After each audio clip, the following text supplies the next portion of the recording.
जो आज का हमारा विषय है, आप मेरे पीछे इस विषय को बताएं। परमेश्वर की बुलाहट को सुनना और प्रत्युत्तर देना।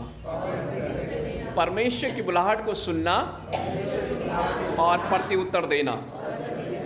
आज जो मैं आपको इस विषय के ऊपर बातचीत करने जा रहा हूं, आपको मालूम है बाइबल में एक व्यक्ति है जिसका नाम है अब्राहम। आप लोगों कितने हैं जिन्होंने उसका नाम सुना है? सभी ने सुना। अब्राहम की कहानी इस प्रकार से मैं आपको बताना चाहता हूं। जब आप उत्पत्ति 12 अध्याय पढ़ेंगे तो उसमें हमें जानकारी मिलती है कि परमेश्वर ने अब्राहम से कहा, परमेश्वर ने अब्राहम से कहा, अब्राहम अपने घर को छोड़, अपने घर को छोड़ दे और ऐसी जगह जा जो मैं तुझे दिखाऊंगा। परमेश्वर ने दिखाया नहीं, लेकिन कहा जाओ और मैं तुम्हें एक जगह लेके जाना चाहता हूं और मैं तुझे दिखाऊंगा। परमेश्वर ने दिखाया नहीं था, लेकिन कहा। जब उत्पत्ति आप पढ़ेंगे, मैं जस्ट आपके लिए पढ़ना चाहता हूं वचन, ताकि आप लोगों का जो है, आप लोगों को क्लियर ये हो जाए कि हाँ, परमेश्वर ने सचमुच ये बात जो है बाइबल में कही है। तो जस्ट इस बात को आप मेरे पीछे दोहरा सकते हैं। यहोवा ने अब्राहम से कहा, अपने देश और अपने कुटुंबियों और अपने पिता के घर को छोड़कर उस देश में चला जा जो मैं तुझे दिखाऊंगा, और मैं तुझसे एक बड़ी जाति बनाऊंगा और तुझे आशीष दूंगा और तेरा नाम महान करूंगा। तू आशीष का मूल होगा। वचन 4 का, यहोवा के इस वचन के अनुसार अब्राहम चला और लूत भी उसके संग चला। और जब अब्राहम हारान देश को निकला, उस समय वो 75 वर्ष का था। 5 वचन कहता, इस प्रकार अब्राहम अपनी पत्नी सैरा और अपने भतीजे लूत को और जो धन उन्होंने इकट्ठा किया था और जो प्राणी उन्होंने हारान में प्राप्त किए थे, सब को लेकर कनान देश में जाने को निकल चले। मैं जो आज, जैसे मैंने कहा, परमेश्वर ने अब्राहम से कहा, क्या कहा? अपने घर को छोड़ और कहाँ जा? कनान देश में। कनान देश में जाने के लिए परमेश्वर ने अब्राहम को कहा। आप मेरे साथ थोड़ा सोचिए, महिलाएं जो होती है ना, आदमी थोड़ा सा, हमारी जो सोच होती है ना, बहुत ही हम लोग, हमारी जो सोच है बहुत ही, हम लोग ज़्यादा डिटेल्स में नहीं सोचते। अगर अब्राहम को परमेश्वर ने कहा, अब्राहम आपको कनान देश में जाना है, अब्राहम ने देखा नहीं कनान देश कहाँ है। आज के समय में आप स्मार्टफोन हमारे पास है, हम गूगल करते हैं, पता हमें चल जाता है कि उस जगह में है। पर उस समय ऐसी कोई सुविधा नहीं थी, उस समय ऐसी कोई व्यवस्था नहीं थी। परमेश्वर ने अब्राहम से कहा, अब्राहम उस देश में जा, मैं तुझे दिखाऊंगा। दिखाया भी नहीं था, बताया था कनान एक देश है, लेकिन वो कभी गया नहीं था कनान देश में। आप थोड़ा सोचे, परमेश्वर ने जब अब्राहम से बातें की तो सारा जो है भी उसके साथ गई। शायद सारा ने अब्राहम से कहा, अब्राहम तू कहाँ जा रहा है? अब्राहम ने कहा, सारा, परमेश्वर ने मुझसे कहा है कि तुझे जाना है, घर छोड़ के जाना है। महिलाएं बहुत डिटेल होती है, कहाँ जाना है अब्राहम? क्या वहाँ रहने के लिए घर होगा? क्या आपने रास्ता देखा होगा? कैसे कैसे हम वहाँ जाएंगे? ये सारे सवाल जो है सारा ने उसे पूछे होंगे, लेकिन अब्राहम के पास एक ही जवाब था, सारा बस मेरे साथ चलो, परमेश्वर रास्ता दिखाएगा। आमीन। क्या आप और मैं, जैसे मैंने कहा, परमेश्वर की बुलाहट को सुनना और उत्तर देना। अब्राहम ने परमेश्वर की आवाज को सुना, सारा ने नहीं सुना था।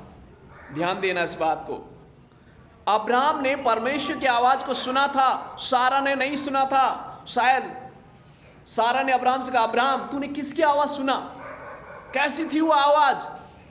क्या सचमुच परमेश्वर की आवाज थी या किसी इंसान की आवाज थी? शायद अब्राहम सोच रहा होगा, कैसे मैं सारा तुझे समझाऊं, कैसे मैं तुझे ये बताऊं। लेकिन मैंने बड़ी ध्यान से परमेश्वर की आवाज को सुना है। परमेश्वर ने मुझसे कहा है, मैं तुझे आशीष दूंगा। थोड़ा सोचे मेरे साथ, अब्राहम का कोई बच्चा नहीं है, अब्राहम और सारा का कोई बच्चा। जब आप पीछे नीचे के भागों को पढ़ेंगे, वचन कहता है कि परमेश्वर ने अब्राहम को, मैं तुझे आशीष दूंगा, पूरी पृथ्वी की जो है लोग तेरे द्वारा आशीष को प्राप्त करेंगे। थोड़ा सोचे, सारा ने अब्राहम से कहा होगा, हे अब्राहम हमारा तो कोई बच्चा नहीं है, परमेश्वर आशीष देना चाहता है, कैसी आशीष हमें देगा वो? क्योंकि हमारे पास कोई बच्चा नहीं है। वो हमें पूरी दुनिया की आशीष देना चाहता है, लेकिन हमारे पास तो अपना ही एक घर की दुनिया नहीं है, सिर्फ तू है और मैं हूं। 75 वर्ष हो गए, उनका कोई आशीष नहीं मिली।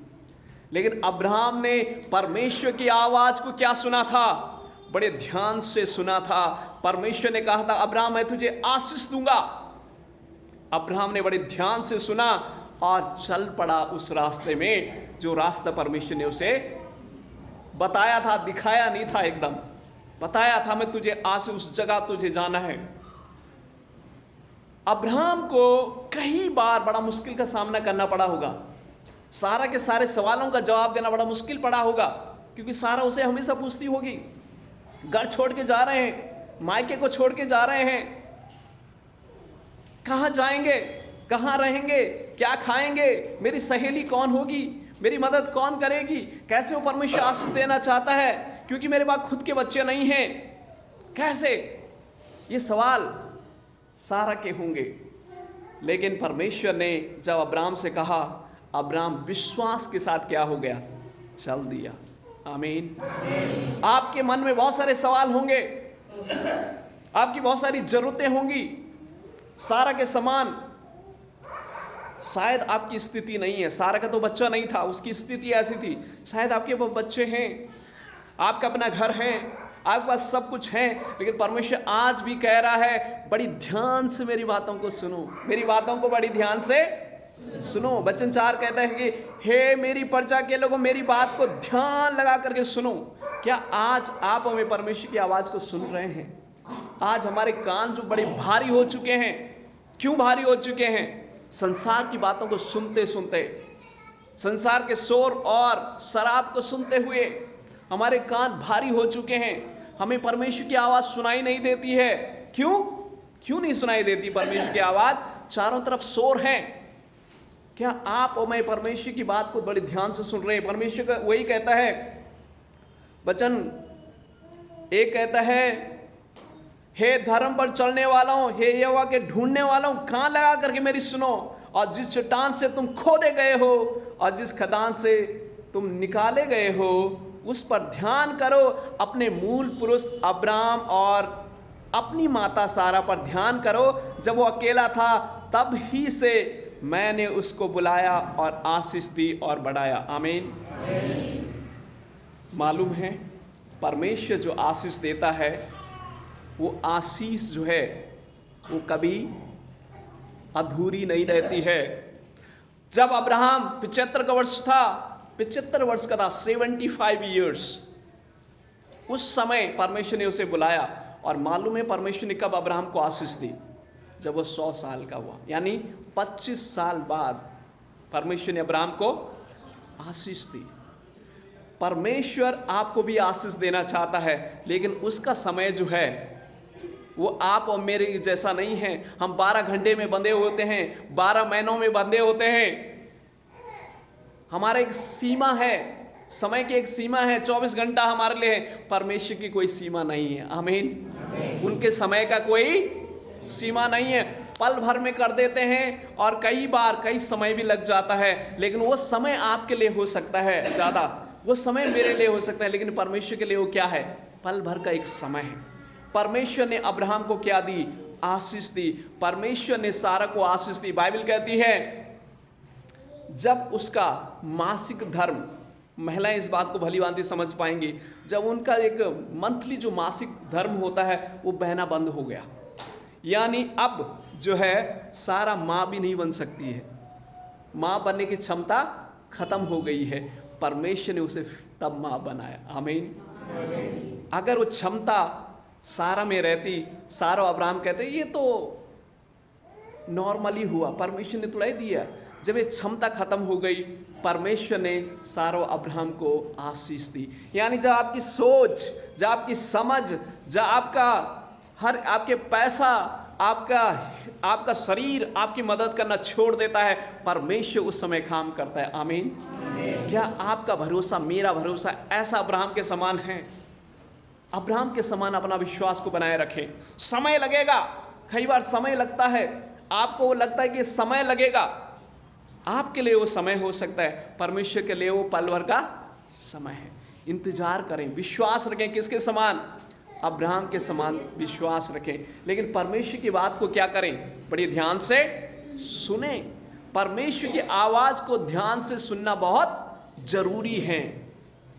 परमेश्वर की बात पर विश्वास करना जरूरी है। आज आप और मैं विश्वास नहीं करते हैं, दूसरी बात हम ध्यान से नहीं सुनते हैं, इसीलिए आज हम आशीष नहीं पा रहे हैं। अगर आप आशीष पाना चाहते हैं अपने जीवनों में, अपने कार्य में, अगर परमेश्वर से आशीष पाना चाहते हैं, तो पहली बात जो आपको मुझे ध्यान देने की आवश्यकता है वो क्या है? ध्यान से सुने। आज परिवारों में मालूम है समस्या क्यों है? क्योंकि पति पत्नी की बात ध्यान से सुनता, पत्नी पति की बात ध्यान से सुनते नहीं है, बच्चे माँ बाप की बात ध्यान से सुनते, कार्यस्थल में आप और मैं अपने बॉस की बातें ध्यान से सुनते, जिसकी वजह से आज समस्या है।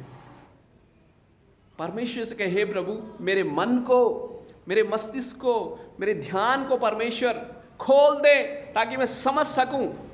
क्योंकि जो ध्यान से नहीं सुनता है ना, सबसे बड़ी समस्या तभी आती। कई बार आप मैं फोन में होते हैं, सबकी समस्या होगी आज के समय में, हैं फोन में लगे रहते हैं। पत्नी बोलती है आप सुनिए जी, हाँ सुन तो रहा हूं मैं, लेकिन ध्यान कहाँ है? ध्यान से नहीं सुन रहे। सुन तो रहे हैं लेकिन ध्यान से नहीं सुन रहे। ध्यान से सुनने में और सुनने में डिफरेंस है।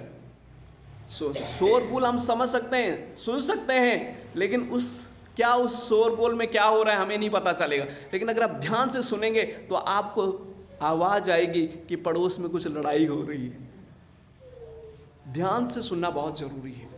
अगर आप अपने परिवार को, अगर आपने अपने घरों को, अपने बच्चों को, अपने परिवार को, अपनी कलीसिया को अगर आप बचाना चाहते हैं, परमेश्वर का वचन कह रहा है कि ध्यान से सुनो, कान लगा करके सुनो। सुनना क्या है? परमेश्वर के वचन को भी सुनना बहुत जरूरी। अब्राहम के समान ध्यान से सुने। हाँ, लोग भटकाएंगे, लोग कहेंगे, बहुत सारी बातें कहेंगे लोग, लेकिन आपको उस शोर से, उस गोल से अपने ध्यान को भटकाना नहीं है। मालूम है, आपने शायद आप में से कितने लोग हैं जो बुद्धिस्ट टेम्पल में गए हैं? नहीं गए, आप गए हैं ना। आजकल हर एक मजहब में ध्यान लगाने के लिए बताया जाता है, मनन करने के लिए लगाया जाता है। मालूम है क्यों है? ये बहुत जरूरी है। अगर हम ध्यान से किस कार्य को नहीं कर रहे हैं, वो कार्य हम पूर्ण रूप से नहीं कर सकते हैं। तो बड़े ध्यान लगाना बहुत जरूरी है। और किसी ने कहा है, अगर आप किसी काम को बड़े ध्यान से करते हैं ना, उसका आप 50% काम ऑलरेडी आपने कर लिया, क्योंकि आप ध्यान के साथ कर रहे हैं, उसे फोकस के साथ कर रहे हैं, और आसान हो जाएगा आपको काम करना। यहाँ पर परमेश्वर का वचन वही कह रहा है कि ध्यान लगा करके क्या करो? मेरी बातों को सुनो, तभी जाके तुम आशीष को क्या करोगे? प्राप्त करोगे। ओके, आगे मैं वचन पढ़ना चाहता हूं। 3 वचन में इस प्रकार से लिखा, यहोवा ने सिय्योन को शांति दी और उसने उसके उस खंडहरों को शांति दी। वह उसके जंगल को अदन के समान और उसके निर्जल देश को यहोवा की वाटिका के समान बनाएगा। उसमें हर्ष और आनंद और धन्यवाद का भजन गाने का शब्द सुनाई देगा। आमीन। परमेश्वर मालूम है क्या कह रहा है? परमेश्वर यहाँ पर इस प्रकार से कहता है कि जो जंगल है वो किसके समान हो जाएंगे? अदन के समान हो जाएंगे। अदन मालूम है? अदन की वाटिका उत्पत्ति में सुना आपने? वो बहुत ही सुंदर वाटिका थी। वहाँ पर कौन रहता था? परमेश्वर वहाँ पर रहता था। पेड़ पौधे, जीव जंतु, सारी प्राणी एकजुट होकर के वहाँ पर रहती थी। क्यों? क्योंकि वहाँ पर कौन था? परमेश्वर था। अब्राहम को परमेश्वर इस बातों को कह रहा है, और परमेश्वर आज आपसे भी वही बात कह रहा है। शायद आपका जीवन जो है जंगल के समान हो चुका है। ये जंगल होने का समान क्या है? क्या है जंगल होने का समान? जंगल होने का मतलब सिंपल ये है, जहां पर क्या है? हरा घास है, कांटे हैं, जीव हैं, जंतु हैं, हर प्रकार के लोग जहां पर पाए जाते हैं। जंगल जो है, जंगल हम उसे कहते हैं जो सही जगह नहीं है, वो जंगल है जी, जंगल है। वहां पर लोग रहते नहीं, वहां पर पशु रहते हैं, जानवर रहते हैं, जंगली चीजें रहते हैं। यानी अगर जीवन जंगल के समान हो गया है, परमेश्वर क्या कह रहा है? उसको कैसा बना देगा? अदन के समान बना देगा, यानी सुंदर वाटिका बना देगा। जंगल को सुंदर अगर बनाना है तो वहां के लिए क्या चाहिए? एक माली चाहिए, काम करने वाला व्यक्ति चाहिए। और परमेश्वर कह रहा है मैं उस जंगल को क्या बना दूंगा? अदन बना दूंगा। आपके जीवन शायद आज ऐसा हो चुका है, आपका परिवार शायद ऐसा हो चुका है, आपका जीवन शायद ऐसा जंगल के समान हो गया है, जहां पर ना कोई बैठना पसंद करते हैं, ना कोई सुनना पसंद करते हैं, ना देखना पसंद करते हैं, ना रहना पसंद करते हैं। एक जंगल के जैसा आपका जीवन हो गया है। लेकिन परमेश्वर कहता है मैं आपके जीवन को अदन की वाटिका के समान बनाऊंगा। आमीन। कौन है जो गंदगी में रहना चाहता है? कौन है गंदगी में रहना चाहता? कोई नहीं रहना चाहता। हर किसी को साफ सुथरी जगह अच्छी लगती है। हाँ, गंदगी को पसंद करना सुअर पसंद करता है। कौन पसंद करता है? सुअर को पसंद है। सुंदर बाइबल कहती है कि सुअर को क्या करो? अच्छे से नहला दो, फिर क्या करेगा? सोने का हार उसके गले में लगा दो, जाएगा कहाँ? कीचड़ में जाए, क्योंकि उसका वो स्वभाव है। लेकिन आप और मैं जो परमेश्वर की सृष्टि है, हम साफ सुथरी जगह में रहना पसंद करते हैं, साफ जगह में रहना पसंद करते हैं। परमेश्वर का वचन कहता है कि मैं जंगल जैसे जगह को क्या बना दूंगा? अदन के समान बना दूंगा। आपके जीवन को परमेश्वर सुंदर बनाना चाहता है, आपके जीवन को परमेश्वर आशीष देना चाहता है। दूसरी बात लिखा है निर्जल देश को यहोवा वाटिका के समान बनाएगा। आमीन। निर्जल मतलब एक मरुभूमि के समान, जहां ना पेड़ है, ना पौधे हैं, ना हरियाली है, ना जीव है, ना जंतु हैं, यानी डिजर्ट, जिसे हिंदी में कहा जाता है मरुस्थल, जहां कोई रहना पसंद नहीं करते।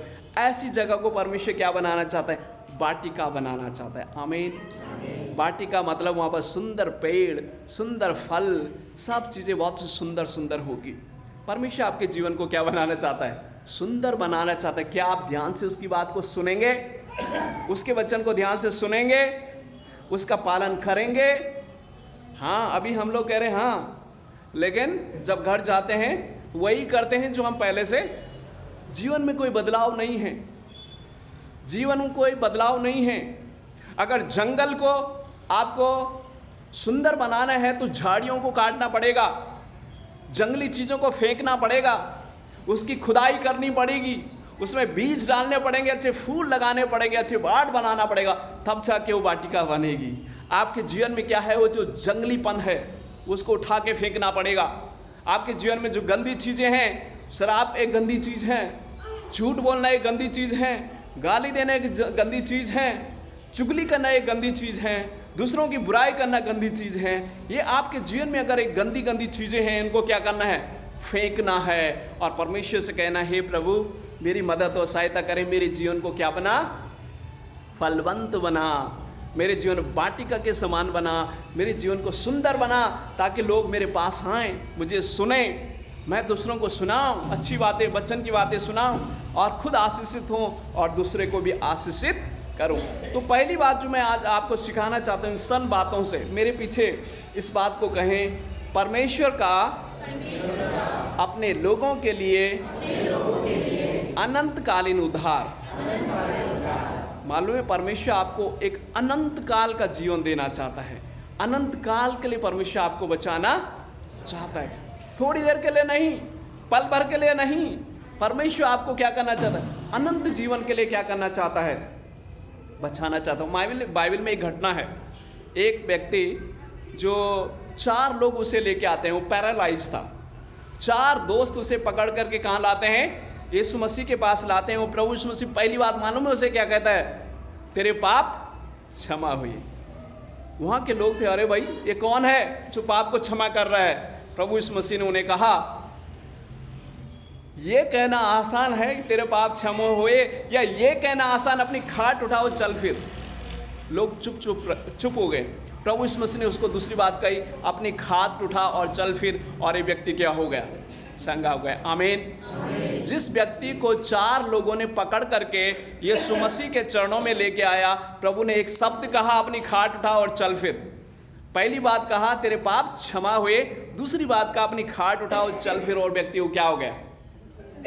मालूम है हमारा परमेश्वर जो है परमानेंट बीमारी का इलाज करता है। आमीन। यानी पाप जो है ना, सबसे रोग, बीमारियां, इन सब चीज की जड़ क्या है? पाप है। परमेश्वर ने पहले उसके पाप क्षमा किए, फिर उसको शरीर में चंगा किया। यानी डॉक्टर आपको ना शरीर की बीमारी आपके ठीक कर सकता है, लेकिन आपके पाप को एक डॉक्टर है, कौन कर सकता है? यीशु मसीह वो डॉक्टर है जो आपकी बीमारी को परमानेंट चंगा कर सकता है। आमीन। बाइबल में एक महिला है, 12 वर्ष से लहू बहने का रोग उसे था। बाइबल कहती है जब जब वो डॉक्टरों के पास जाती थी, वैद्य के पास जाती थी, उसका रोग ठीक नहीं होता था और खराब हो जाता था। लेकिन उसने मन में विश्वास किया, यीशु का अगर वस्त्र छू लूंगी मैं चंगी हो जाऊंगी। और बाइबल कहते हैं जैसे उसने यीशु का वस्त्र छुआ वो चंगी हो गई। आमीन। क्यों चंगी हुई? वो विश्वास था। क्या आपका विश्वास आज ऐसा है? क्या अब्राहम के समान आपका विश्वास है? क्या सारा के समान आपका विश्वास है? आप और मैं पल भर में बदल जाते हैं, हमारा विश्वास पल भर में बदल जाता है। हम भूल जाते हैं कि चर्च में हमने क्या वचन सुना है, फादर ने क्या सिखाया है, बाइबल ने हमें क्या बताया, परमेश्वर ने क्या बताया, हम भूल जाते पल भर में। अब्राहम को देखिए, 25 साल तक इंतजार करता रहता है। क्या आज आप और मैं ऐसे हैं? तभी जाकर के परमेश्वर ने अब्राहम को सारा की गोद को भरा और आशीषित उसे किया। वो महिला 12 वर्ष से इंतजार कर रही थी कि यीशु का वस्त्र छू लूंगी चंगी हो जाऊंगी। 12 वर्ष के बाद परमेश्वर ने उसकी प्रार्थना को सुना है। आमीन। मेरी बहनों, हम 1 महीने के लिए चर्च में आते हैं, किसी ने कहा है चर्च में जाएंगे चंगे हो जाएंगे। 1 महीना चर्च में आए, ठीक नहीं हुआ, छोड़ करके चले जाते हैं। क्या आप और मैं अगर लगातार परमेश्वर की उपस्थिति में आएंगे, प्रभु चंगा करेगा। लेकिन हम क्या है, धीरज छोड़ देते हैं। एक बंजर जमीन को फलवंत करने के लिए समय लगता है। परमेश्वर क्या कह रहा है? मैं तुम्हारी बंजर जमीन को क्या करूंगा? वाटिका बनाऊंगा, उसमें टाइम लगेगा। जादू की छड़ी नहीं होगी, क्यों फेंका और पेड़ पौधे हुए, ऐसा नहीं होगा। क्यों? क्योंकि परमेश्वर ने इस सृष्टि को जो बनाया है, इस सृष्टि में मनुष्य ने जो पाप किया उसकी वजह से इस सृष्टि जो है श्रापित है। और इस श्राप की वजह से आपको परिश्रम करना पड़ता है, आपको काम करना पड़ता है, आपको मेहनत करना पड़ता है, आपको परिश्रम करना पड़ता है, तब जाकर के समय के अंतराल में उसमें बदलाव होता है। आपके जीवन को बिगाड़ने के लिए बहुत इजीली आप बिगाड़ सकते हैं। एक शराब की बोतल पिए और कीचड़ में आराम से सोइए, है ना। ये लत शराब की लगना बहुत आसान है, लेकिन इससे छुटकारा पाना मुश्किल है। जंगल बनना आसान है, लेकिन इस जंगल को वाटिका बनाना समय लगेगा। परमेश्वर से कहे, हे प्रभु, मैं चाहता हूं कि मेरे जीवन को क्या करें? आशीष दें। प्रभु देना चाहता है, आशीष देना चाहता है। आपके घरों को, आपके जीवनों को, आपके परिवारों को आशीष देना चाहता है। परमेश्वर से कहें, प्रभु मेरे जीवन को क्या करें? बदले। अब्राहम के समान आशीष दे। उस महिला के समान जो 12 वर्ष की रोगी थी, उसका विश्वास 12 वर्ष तक इंतजार करती रही और चंगी हो गई। प्रभु मुझे भी ऐसा धीरज दे, ऐसा हृदय दे कि मैं आपकी उपस्थिति में लगातार आता रहूं, लगातार आती रहूं, और प्रभु आप मुझे आशीष देंगे। आमीन। प्रभु आशीष देने वाला परमेश्वर है। मैं आगे बढ़ना चाहता हूं। दूसरी बात आपको बताना चाहता हूँ, भजन संहिता का पाठ हमने पढ़ा था, भजन संहिता उसका 139, उसमें इस प्रकार से लिखा है, मैं आपके लिए वचन पढ़ना चाहता हूँ, आप मेरे पीछे इस वचन को दोहराएं। वचन 7 कहता है, मैं तेरी आत्मा से भागकर किधर जाऊं, मैं तेरी आत्मा से भागकर किधर जाऊं, या तेरे सामने से किधर भागूं। और मालूम है बहुत सुंदर बात जो है, भजनकार इस प्रकार से कहता है, वचन 2 कहता है, तू मेरा उठना बैठना जानता है और मेरे विचारों को दूर ही से समझ लेता है। आमीन। जब मैं यहाँ पर वचन अभी सिखा रहा हूँ आप लोगों को, आप लोगों के मन में क्या विचार चल रहे हैं मैं नहीं जानता हूँ। ये आपके मन में बहुत सारे विचार चल रहे होंगे, ये विचार आपके कंट्रोल भी नहीं होते हैं, है ना। अभी कुछ आपके विचार, मन में विचार कुछ चलते हैं, बाद में कुछ, ये पल भर में बदलता है, बहुत ही फास्ट। भजनकार क्या कह रहे हैं, परमेश्वर तू मेरे विचारों को क्या करता है, जानता है। आप बड़े शांत से मुझे सुन रहे हैं, लेकिन ध्यान कहीं और होगा, है ना। मेरी बहनें बड़ी ध्यान से सुन रही, मुस्कुरा भी रही हैं, लेकिन ध्यान कहाँ होगा, कहीं और होगा। विचार कहीं और चल रहा होगा, ख्याल कहीं और चल रहा होगा। लेकिन परमेश्वर क्या कहता है, मैं तेरे विचारों को क्या करता हूँ, दूर से ही समझ लेता हूँ। यानी तेरे दिमाग में आने से पहले वो विचार परमेश्वर उसको क्या करता है, जानता है। लिखा है, तू मेरा उठना और बैठना क्या करता है, जानता है। और आगे जा पढ़ेंगे, कहता है कि मेरे पूरे चाल चलन, 3 वचन कहते, तू मेरे पूरे चाल चलन को क्या करता है, जानता है। वचन 4 कहता है कि तू मेरे मुंह की बातों को पूरी रीति से क्या करता है, जानता है। मालूम है इस बात को कौन कह रहा है? दाऊद राजा इस बात को कह रहा है, अपने अनुभव से कह रहा है। जो जंगलों में अपनी भेड़ बकरी को चराता था, पिता ने 11 बच्चों को घर में रखा, ये छोटा सा नन्हे को उठा करके भेड़ बकरियों को इसके हाथ में देकर के जंगल में भेज दिया।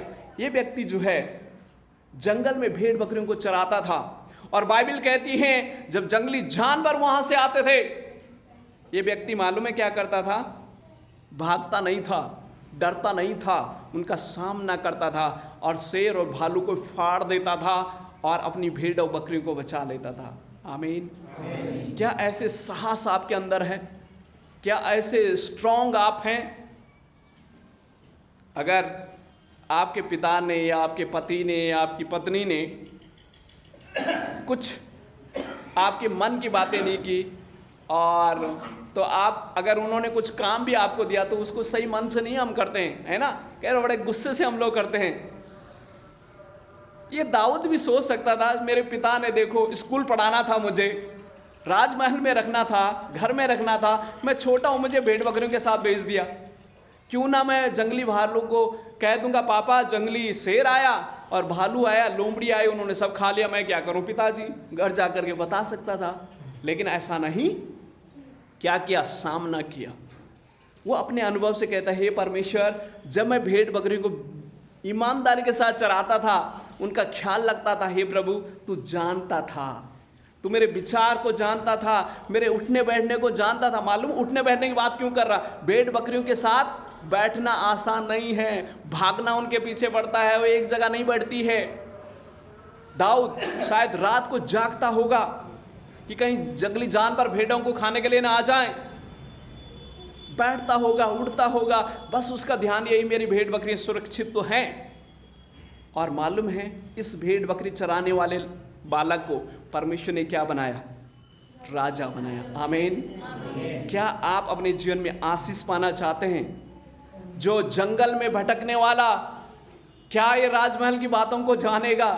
पढ़ा लिखा नहीं है, अनपढ़ है, भेड़ बकरियों को चराने वाला, परमेश्वर इसको क्या बनाता है, राजा बना। अपने अनुभव से कहता है, हे प्रभु तू जानता है, परमेश्वर जानता है आप जहां पर भी हैं, अगर आप अपने घर में भी ईमानदारी के साथ कार्य करें, परमेश्वर वहीं से आशीष आपको देगा। आमीन। जहां पर भी आप काम कर रहे हैं, अभी शायद आपकी नौकरी छोटी हो सकती है, अगर आप ईमानदार हैं, आप वफादार हैं, परमेश्वर आपको वहां से उठाना चाहता है। आमीन। लेकिन कई बार आप में ना सोचते छोटे नौकरी है मैं नहीं करूंगी, मगर भारी मन से हम करते हैं, दिल से नहीं करते हैं। उसको कौन देख रहा है? आपका बॉस नहीं देखता है, आपकी पत्नी नहीं देखती है, आपका पति नहीं देखता है, या आपके माता पिता नहीं देखते हैं। कौन देखता है? परमेश्वर देख रहा है। आप काम तो कर रहे हैं, लेकिन विचार आपके मन में बड़े लड़ाई वाले विचार हैं, गंदे विचार आ रहे हैं, गंदे ख्याल आपके मन में आ रहे हैं। आपके अंदर ऐसा गुस्सा आ रहा, कभी मैं बॉस बन जाऊंगा ना तो बताऊंगा इसे। आप और मैं अपने विचारों को शुद्ध करें, अपने चाल चलन को शुद्ध करें, अपनी बोली भाषा को शुद्ध करें, क्योंकि परमेश्वर सब चीजों को क्या करता है? जानता है। वचनकार कहते हैं 13 वचन में, मेरे मन का स्वामी तो तू है, तूने मुझे माता के गर्भ में रचा है। आमीन। आपके मन का स्वामी कौन है? परमेश्वर है। परमेश्वर सब कुछ आपके बारे में जानता है। परमेश्वर सब कुछ आपके बारे में जानता है। जब आपको कोई नहीं देख रहा है ना, जब आप लोगों को कोई नहीं देखता है, उस समय भी कौन देखता है? परमेश्वर देखता है। मेरी बहनों, मेरे भाइयों, याद रखें इस बात को, परमेश्वर आपको देख रहा है। वो आपके मन का स्वामी है। वो जानता है आपके बारे में सब कुछ, सब कुछ आपके बारे में जानता है। आपको छोटे से परमेश्वर बढ़ाना चाहते हैं, दाऊद के समान। क्या बढ़ना चाहते हैं अपने जीवन में? क्या आशीष पाना चाहते हैं? ये भेड़ बकरियों चराने वाले को परमेश्वर राजा बना देता है। ये इतना तुरंत चुटकी का काम नहीं था। ये कई वर्षों तक भेड़ बकरी चराता रहा। परमेश्वर ने देखा जब ये भेड़ बकरियों को इतनी प्यार से चराता है, भेड़ बकरियों को इतना अच्छे से ख्याल रखता है, तो जब मैं अपने लोगों को इसके हाथ में दे दूंगा, कितने अच्छे से उनको चलाएगा। परमेश्वर, अगर आप और मैं अपने घर को ही नहीं चला पा रहे हैं, तो आपको बड़ा काम परमेश्वर कैसे देगा? अपने घर को, जहां पर भी परमेश्वर ने आपको रखा है, वहीं पर एक अच्छे व्यक्ति बने, एक अच्छी माता बने, एक अच्छे पिता बने, अच्छे बच्चे बने। परमेश्वर वहीं से आपको आशीष देना चाहता है। मैं अपने अनुभव से आपको बताना चाहता हूं। आज जो मैं आपके बीच में खड़ा हूं, जब मैंने प्रभु को स्वीकार किया, मालूम है मुझे बाइबल क्या है वो भी पता नहीं था। बाइबल क्या है वो भी पता नहीं था। यीशु मसीह कौन है वो भी पता नहीं था। चर्च क्या होता है वो भी पता नहीं था। लेकिन मैं सीखने के लिए इच्छुक था और परमेश्वर ने मुझे सिखाया। आज मैं आपके बीच में हूँ। आमीन। जिस व्यक्ति को न बाइबल पता है, न यीशु मसीह पता है, न चर्च पता है, वो आज आपके बीच में खड़ा होकर के उसका वचन का प्रचार कर रहा है। ये कैसे हुआ? ये एक दिन का काम नहीं, ये 20 साल की यात्रा है जो मैं करके आज सीख रहा हूँ परमेश्वर के वचन से। आमीन। शायद ये मेरे लिए 20 साल हैं, लेकिन परमेश्वर के लिए 20 सेकंड वे नहीं है, क्योंकि परमेश्वर समय में बंधा हुआ परमेश्वर। अगर आपकी बीमारी अभी ठीक नहीं हुई, इसका मतलब ये नहीं कि परमेश्वर बदल गया। नहीं, आपको परमेश्वर आपके विश्वास को परख रहा है। आमीन। अब्राहम के समान 25 वर्ष तक परख रहा था। दाऊद के समान कई वर्षों तक परख रहा था क्या भेड़ बकरियों के सही से ध्यान रखेगा कि नहीं। उसने भेड़ बकरियों का सही से ध्यान रखा, परमेश्वर ने उसे राजा बनाया। आज परमेश्वर आपको आशीष देना चाहता है, आपके परिवारों को आशीष देना चाहता है, आपके कार्यों को आशीष देना चाहता है। परमेश्वर हमारा मन का क्या है? स्वामी है। वो सब कुछ देख रहा है, आपके विचारों को देखता है, आपके उठना बैठने को जानता है, आप क्या बोलते हैं वो सब कुछ जानता है। यानी आपका मन का स्वामी कौन है? हाँ, कह तो रहे हैं परमेश्वर, लेकिन दिल में कोई और है। हम लोग बड़ी आसानी, हमारा दिल का स्वामी तो परमेश्वर है, लेकिन कोई और है। कई बार कोई और होता है ना, जिसके बारे में हम सोचते हैं, जिसके बारे में हम बातचीत करते हैं। कुछ लोगों का स्वामी तो शराब हो चुकी है, कुछ लोगों का स्वामी तो नशा हो चुका है। उठने से पहले बस एक मिल जाए, सोने से पहले सिर्फ एक मिल जाए, उनका स्वामी वही हो चुका है। लेकिन परमेश्वर कहना चाहता है, बदलो उन गलत चीज़ों को, उन चीज़ों को बदलो, और परमेश्वर आपको आशीष देना चाहता है। मैं आगे बढ़ना चाहता हूँ और मैं समाप्त करूँगा। उसके बाद हमने आज जो है इब्रानियों की पत्री से भी पढ़ा था, चौथा पाठ। उसमें जो मैं एक बात है जो आपको बताना चाहता हूँ, पत्रियों में से पत्रियों का इब्रानियों की पत्री पढ़ा था ना हमने।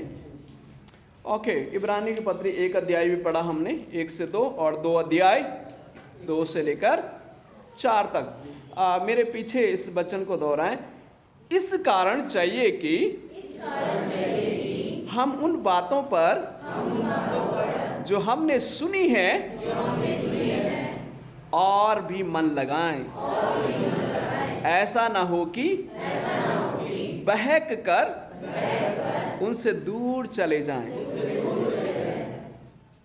आज मालूम है जहां आप और मैं रहते हैं, बहकाने की आत्मा बहुत लगी हुई है ना। फादर भी इस बात को कह रहे थे, बहकाने की आत्मा बहुत फैल रही है ना। अगर आप और मैं परमेश्वर के वचन को ध्यान से नहीं सुनते हैं, आपको कोई भटका के लेके जाएगा। हाँ, आप चंगे, अरे आजकल तो ये गुरु हैं, वो आ रखे हैं, वो चमत्कार होते हैं। चमत्कार जो है ना, ये चंगाई जो है कोई भी दे देगा कुछ समय के लिए। परमानेंट चंगाई किसके हाथ में है? प्रभु यीशु मसीह के हाथ में। आमीन। क्योंकि वो जो चंगा करता है, परमानेंट हीलिंग है उसके पास। पापों को क्षमा करता है और रोग को भी चंगा। 12 वर्ष की महिला को याद करें, छूने से क्या हो गई? प्रभु इसमें जा, तेरे पाप क्षमा हुए और तेरे विश्वास ने तुझे चंगा किया। आमीन। हमारा प्रभु यीशु मसीह एक ऐसा डॉक्टर है जो आपकी बीमारियों को, आपकी समस्या का समाधान परमानेंट कर सकता है। कोई न स्वर्ग में है न पृथ्वी पर है, कोई नाम नहीं है, एक ही नाम है, वो यीशु नाम है। तो याद रखें इस बात को, आपको कोई बहकाने ना पाए, आपको कोई भटकाने ना पाए। आप जिस परमेश्वर पर विश्वास करते हैं वो परमेश्वर सच्चा है, वो परमेश्वर जिंदा है, उसके बाद न कोई है, न था, न कोई होगा। आमीन। प्रभु यीशु मसीह हमारा क्या है? महान परमेश्वर है। इस बात से आपको कोई ना भटकाने पाए, इस बात से कोई आपको भटकाने न पाए। शायद आपको बहुत सारी बातें लोग कहेंगे, पर आपको भटकने की आवश्यकता नहीं है। याद रखना कि हमारा मसीह जो है, प्रभु यीशु मसीह आपसे क्या करता है? प्रेम करता है। और जो सुसमाचार की घटना हमने आज सुनी, फादर भी उसके बारे में बता रहे थे। पहला यूहन्ना उसका 43 अध्याय, नहीं 1 अध्याय उसका 43 वचन से लेकर 51 वचन तक। यहाँ पर एक व्यक्ति की घटना है। उस व्यक्ति का नाम क्या है? नतनिएल। क्या नाम है? नतनिएल को एक बार क्या है, यहाँ पर मैं जस्ट पढ़ना चाहता हूँ उस वचन को। वचन 48 कहता है, नतनिएल ने उससे कहा, मेरे पीछे कहेंगे, नतनिएल ने उससे कहा, तू मुझे कैसे जानता है? यीशु ने उसको उत्तर दिया, इससे पहले कि फिलिप्पुस ने तुझे बुलाया, जब तू अंजीर के पेड़ के तले था, तब मैंने तुझे देखा। नतनिएल ने उसको उत्तर दिया, हे रबी, तू परमेश्वर का पुत्र है। फिर जब आप 50 वचन पढ़ेंगे तो प्रभु यीशु मसीह कहता है कि हे नतनिएल, तू इस बात पर क्या तू अंजीर के पेड़ के नीचे मैंने तुझे देखा, तो इस बात पर विश्वास करता है? प्रभु यीशु मसीह कहता है, इससे बड़े बड़े काम तू देखेगा। आप थोड़ा मेरे साथ सोचिए, नतनिएल अंजीर के पेड़ के नीचे क्या कर रहा था? हैं? नतनिएल अंजीर के पेड़ के तले क्या कर? क्योंकि परमेश्वर यीशु मसीह ने उसे ये कहा, नतनिएल जब तू अंजीर के पेड़ के नीचे था तब मैंने तुझे देख लिया। हैं? कुछ तो नतनिएल वहां पर, मैं सोचता हूं कि नतनिएल वहां पर बैठ करके क्या कर रहा था? प्रार्थना कर रहा था। ये प्रार्थना कर, हे परमेश्वर, मैंने सुना है एक मसीहा आया है, और वो मसीहा क्या वो सच्चा है? क्योंकि उस समय में बहुत सारे ऐसे उठ रहे थे, कोई कहता है मैं मसीह हूँ, कोई भविष्यवक्ता थे, तो विभिन्न प्रकार के जो शिक्षक उन दिनों में भी थे। नतनिएल घुटनों में बैठ करके पेड़ के तले, हे प्रभु, अगर मसीह सच्चा है, यही मसीहा है, तो प्रभु आप मुझे बता दें। ये प्रार्थना जो कर रहा था, प्रभु यीशु मसीह उसे वही बात कर, नतनिएल जो तो पेड़ के नीचे बैठा हुआ था, मैंने तुझे देख लिया। आमीन। परमेश्वर जानता है मेरे प्रियो आपके बारे में। हर एक के बारे में परमेश्वर क्या करता है, जानता है, भली भांति जानता है। मेरी बेटियों, मेरे भाइयों, मेरी बहनों, आप अकेले में क्या कर रहे हैं, जब आपको कोई नहीं देख रहा है, परमेश्वर उन सब चीज़ों को क्या करता है, जानता है। इसलिए परमेश्वर से आपको क्या करना है, प्रार्थना करना है कि हे परमेश्वर 2024 मेरे जीवन के लिए, मेरे परिवार के लिए क्या कर बने, आशीष का कारण बने। अब्राहम के समान मुझे धीरज दे, अब्राहम के समान मुझे विश्वास दे, सारा के समान मुझे विश्वास दे, भरोसा दे परमेश्वर, ताकि मैं भी उस आशीष को प्राप्त करूं। और आज जो आप यहाँ पर बैठे हैं, मैं जो यहाँ खड़ा हूँ, हम सब जो यहाँ पर बैठे हैं, किसके वंशज हैं, अब्राहम के, क्योंकि अब्राहम को विश्वास का पिता कहा गया। और आप और मैं विश्वासी हैं, किसके बच्चे हैं, अब्राहम के बच्चे हैं। अगर अब्राहम उस समय विश्वास नहीं करता परमेश्वर पर, तो शायद आप और मैं यहाँ पर नहीं होते। अब्राहम की संतान आप और मैं हैं, और परमेश्वर आपको भी आशीष देना चाहता है, आपके घरों को आशीष देना चाहता है। 2024 आपके जीवन के लिए, परिवार के लिए आशीषमय रहे, ये प्रार्थना मैं आप लोगों के लिए करना चाहता हूँ। तो गॉड ब्लेस यू, परमेश्वर आप सबों को आशीष दे।